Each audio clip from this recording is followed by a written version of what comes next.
Hey guys, Stucky here. If you ever wanted to try the best version of the Action Network app? Well, now is the perfect opportunity to do so because we have a special offer to celebrate the month of March and the NCAA tournament. You can get pro access for just $9.99 for the first month. That will give you access to things like Sean Kerner's player prop projections, which are invaluable, real-time money percentages, and our model's biggest edges, and much more. All you have to do is head over to actionnetwork.com/madness. That's actionnetwork.com/madness and get there before the deal expires. Cheers. All right, let's talk some Summit League. And we're going to head out to Sioux Falls, South Dakota. 9 teams, all 9 do make it.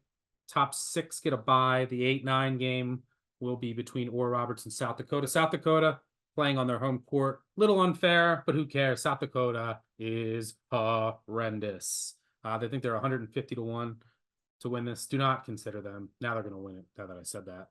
But they're bad. Bad across the board. Oral Roberts, 35 to 1. And by the way, these teams would have to win, 4 games in 5 days of play in that play-in game. Oral Roberts has no bench, which is very problematic. McBride and Thompson, top 3 in the country in minutes percentage. Pick and roll heavy, a lot of isolation on offense. Bunch of good 3-point shooters, but they get no rebounds. They can't be trusted away from home. Bad half-court D. McBride, bad on D. I can't trust Oral Roberts. So I'm throwing out the 8-9. Before we dive in, do you agree, or are you going to make a case as a long shot for one of them? No, I'm not, because the Summit has been South Dakota State every year, and North Dakota had their chance to get them as well, and they just couldn't get it done late in the year. That was what was disappointing. So they had a chance to take a lead or tie here in the conference, and they lost at home. So yeah, it's top heavy for me. One of the more top heavy tournaments that we have here in conference tournament season. Yeah, South Dakota State is the favorite here. Although St. Thomas, who's not eligible for the NCAA tournament, actually finished higher in KenPom. And they are 3 to 1 to win this. And the way that I see this playing out is, I agree South Dakota State is the favorite, but I'll say why they could be vulnerable. Like, I think they're going to beat Oral Roberts or South Dakota. They're going to get to the semis. I think St. Thomas will beat North Dakota State, but which gives me just a little bit of pause with these two teams is St. Thomas and South Dakota State, assuming that they both get to the semis. Now, South Dakota State has an easier path. They are both very, very compact defenses that give up a ton of threes. So South Dakota State, very compact. I mean, they give up just a ton of threes. St. Thomas, which they are 350th in adjusted tempo. They shoot a ton of threes, like Princeton-based offense, 22nd in the nation in 3-point attempt rate. They lost by 5-1 to South Dakota State in the regular season. So if that matchup happened, 2 compact defenses that are going to get all the defensive rebounds, and then these 2 teams are just going to be shooting. It's a 3-point shooting contest, right? What's that mean? And St. Thomas grinds you down. High variance game.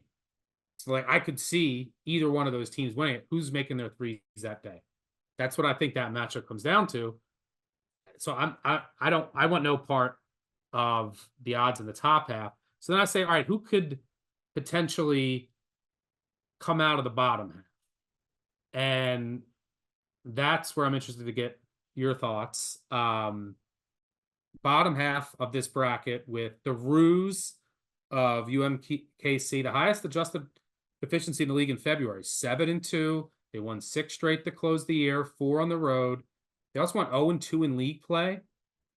So, in overtime, I should say. They bit unlucky. Could have been a couple more wins there. Pressure defense. I think they have the top defense in the league. Great defending the perimeter. They are a bit jump shot reliant on offense, but they are good on the glass as well. They do a lot of those little things. You also have North Dakota, great size, elite rebounders. Like, that's big North Dakota, great rebounders, isolation, rim attacking offense, vulnerable in the post, can't defend pick and roll. You have Omaha, They don't turn it over. They get to the line a ton. You got to like Frankie Fiddler, but they've been bad away from home. And then you have Denver, no defense. They play fast, electric offense led by Tommy Bruner, who scored 49 in a game this year. But I can't trust Denver away from home. So, I think this comes down to maybe the Ruse at around plus 800. What do you see in the bottom half? It's the Ruse for me, for all the reasons you said. I think this is a weaker South Dakota State than normal, which is why I like North Dakota in that matchup with them, but they just couldn't get over the hump. The metrics are not as strong on both sides of the ball as normally been for South Dakota.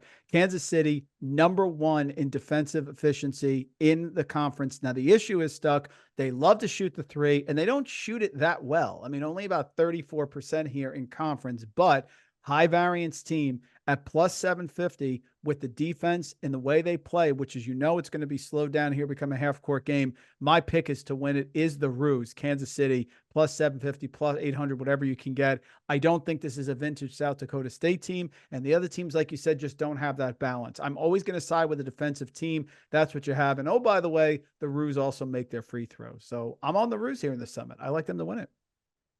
Yeah, great on the glass.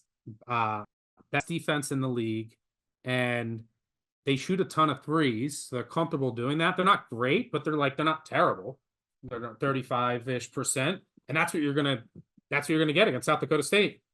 Or if you played St. Thomas, you're gonna get to shoot a lot of threes. They lost by 9 at South Dakota State and won by 5. They split with them. St. Thomas, they lost by 21 and 15 in those games.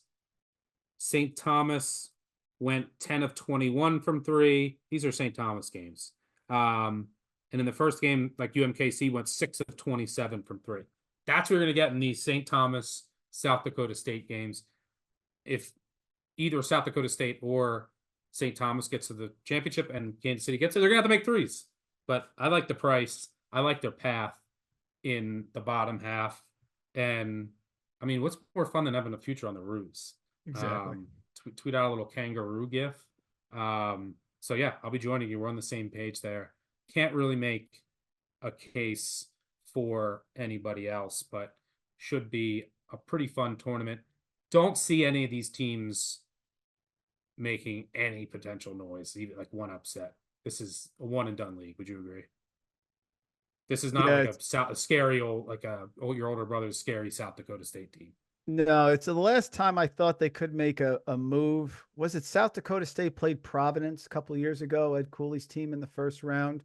It's just they end up getting pushed around in those matchups. They've had success in the past, but they usually make a run and they can score, but in the end they just they get physical and get pushed around, which is why I think the Ruse would be more interesting than anyone else. Marvin Menzie there coming over from New Mexico State after a while, and UNLV. That would be the matchup. It's matchup dependent, but no, it's hard for me to see this team being whoever wins this conference being more than one and done. Yeah, UMKC with Menzies arguably is the best coach in the league too, which is he's had great success in conference tournaments. So that's another bonus. Yeah, and that South Dakota State team 2 years ago when they played Providence, I think on KenPom for reference, they were like 80th. This team is around 150th, right? Like and I think St. Thomas is around 145th, which is the best in the league. So the top of the league this year is down. In the separation, you take a team like UMKC, they're around 213, but they're trending up. And as I mentioned, they finished extremely strong to close out the year. So yeah, I'm riding with the Roots.